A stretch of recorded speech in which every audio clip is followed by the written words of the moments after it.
আম্মু তোমার নাম কি? জান্নাত ফারহানা। সোজা হয়ে দাঁড়াও আম্মু। তুমি আজকে মাদ্রাসা আসছ? পড়া পড়তে আসছ?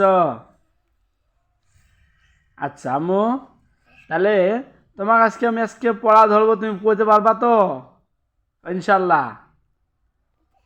হ্যাঁ, সোজা হও। আচ্ছা, আমি বলবো তুমি কবা, হ্যাঁ? আচ্ছা বলো তো দেখি, ইংরেজি আজকে ধরবো, ঠিক আছে? আচ্ছা, বলো তো দেখি, এতে কি হয়? এতে আল্লাহ। আচ্ছা আম্মু, বিতে কি হয়? জোরে কও, বিতে? বিতে বুক। বুক মানে বই। আচ্ছা, সিতে কি হয়? ভালো করে কও। আচ্ছা, ডিতে? ডিতে দরজা। আচ্ছা, ইতে? ইতে কান। মাশাল্লাহ, সবাই বলো মাশাল্লাহ।